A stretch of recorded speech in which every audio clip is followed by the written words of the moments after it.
Bird flu ఎఫెక్ట్తో chicken కొనటం మానేసిన non veggies హోటల్లో బిర్యానీ తినేందుకు భయపడుతున్నారు. చికెన్ బిర్యానీ, చికెన్ పులావ్ను లొట్టలేసుకుంటూ తినే జిహ్వ ప్రియులు కాస్త నోరు కట్టేసుకుంటున్నారు. చికెన్ బిర్యానీకి, చికెన్ వంటకాలకు గిరాకీ లేకపోవడంతో విశాఖలో 40% వ్యాపారం పడిపోయిందని అంచనాలు ఉన్నాయి. ఆర్డర్లు లేక, కస్టమర్లు రాక హోటల్స్, రెస్టారెంట్లు వెలవెలబోతున్నాయి. దీంతో బిర్యానీ రేటు తగ్గించేశారు. 99 రూపాయలకే రుచికరమైన చికెన్ బిర్యానీ అని ఆఫర్ పెడుతున్నా కొనేవారు కరవయ్యారు.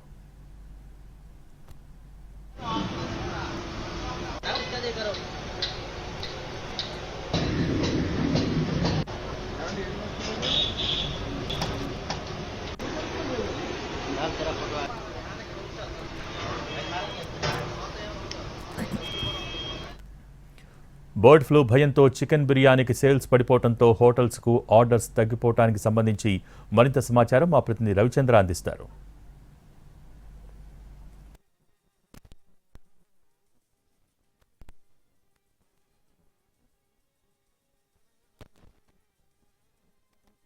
చికెన్ బిర్యానీ వ్యాపారాన్ని చావు దెబ్బ కొట్టింది.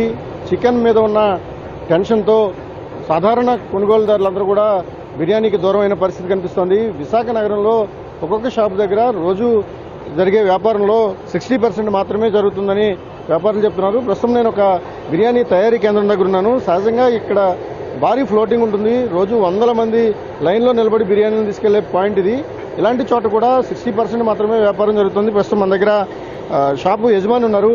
సార్, ఎటువంటి తేడా కనిపిస్తుంది? బర్డ్ ఫ్లూకి ముందు ఇప్పుడు ఎటువంటి తేడా కనిపిస్తుంది? బర్డ్ ఫ్లూకి ముందు అందరూ చికెన్ ఇష్టంగా తినేవాళ్ళు. ఈరోజు కొంచెం బర్డ్ ఫ్లూ వచ్చిందని ప్రచారం, అంటే బర్డ్ ఫ్లూ ఎఫెక్ట్ అయితే మామూలుగా మనకు విశాఖపట్నం లేదు, కానీ దాన్ని ఒక ప్రకారంగా లేపి ఆ కోడి బిజినెస్ డౌన్ చేశారు. ఆ డౌన్ చేయడం వల్ల కొందరిలో భయం ఉండి మటన్ కన్నా ముందు అందరూ ఫ్రాన్స్, ఫిష్, మటన్ దాని మీద ఇంపార్టెన్స్ చూపిస్తున్నారు. చికెన్ కొంచెం తగ్గింది అప్పటి బిజినెస్. 10% మాకు ఇప్పుడు 6% అవుతుంది, 44% తగ్గిపోయింది. అంటే రోజు ఎంత చికెన్ మీరు కొనుగోలు చేసేవాళ్ళు, ఇప్పుడు బర్డ్ ఫ్లూ వచ్చిన తర్వాత మీరు కొనుగోలు చేసే శక్తి ఎంత తగ్గించుకున్నారు? మీరు కొన్నాం మేము రోజు ఒక 100 కేజీల కొనేవాళ్ళం చికెన్, ఇప్పుడు 55 కేజీలు 50 అలా కొన్నాం. ఓవరాల్గా బిజినెస్ మీద ఎలాంటి ఇంపాక్ట్ ఉందండి? బిజినెస్ మీద 40% పడిందండి, మామూలుగా కాదు, 40% కంపల్సరీ తగ్గిపోయింది. బిర్యానీ ఫ్లోటింగ్ కూడా లేదు. కొంచెం మాకు జనాభా మేము తక్కువ రేటు మీద ఇవ్వడం వల్ల మాకు ఫ్లోటింగ్ ఉండే, కానీ పబ్లిక్లో ఏంటంటే ఈ కొద్దిగా భయం పట్టుకొని కొంచెం వెనకాడుతున్నాం. ఓవరాల్గా విశాఖపట్నంలో హోటల్స్తో కూడా స్ట్రీట్ ఫుడ్కి ఎక్కువ ఇంపార్టెన్స్ ఉంటుంది. కేవలం ఎక్స్క్లూజివ్గా బిర్యానీస్ తయారు చేసే షాపులు కావచ్చు, లేకపోతే బిర్యానీస్ తయారు చేసే అంగళ్ళు చాలా ఉండేవి. ప్రస్తుతం ఇక్కడ ఏదైతే ఒక బిర్యానీ తయారీ కేంద్రం ఉందో, ఇక్కడ రెడీ చేసిన బిర్యానీని వివిధ ప్రాంతాల్లో ఉన్న అవుట్లెట్స్లో పెట్టి అమ్ముతుంటారు.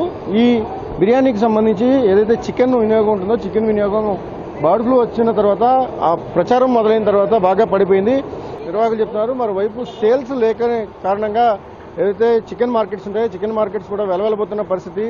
ఒక వ్యాపారి రోజు 100 నుంచి 200 కేజీలు సగటున అమ్ముతుండగా ఇప్పుడు అందులో సగం మాత్రమే సేల్ అవుతుంది. ప్రధానంగా ఎవరైతే ఇళ్లలో ఉండేవాళ్ళు రెగ్యులర్గా హౌస్ హోల్డ్ చికెన్ ఎవరైతే ఉపయోగించారో వాళ్ళందరికీ కూడా భయం ఉంది. బర్డ్ ఫ్లూ వల్ల నష్టం జరుగుతుంది, దానివల్ల అనారోగ్యపరమైన సమస్యలు తలెత్తుతాయన్న కారణంగా వారెవరు కూడా కొనుగోలు చేయడం లేదు. కేవలం బిర్యానీ షాపులు కావచ్చు, లేకపోతే హోటల్స్ మాత్రమే ప్రస్తుతం తీసుకెళ్తున్నాయని కూడా చికెన్ వర్తకులు చెప్తున్నారు. ఓవరాల్గా బిర్యానీ బిజినెస్ మీద, అలాగే చికెన్ వ్యాపారాల మీద కూడా బర్డ్ ఫ్లూ తీవ్రమైన ప్రభావాన్ని చూపిస్తోంది. కెమెరామెన్ శ్రీధర్తో రవిచంద్రన్, NTV.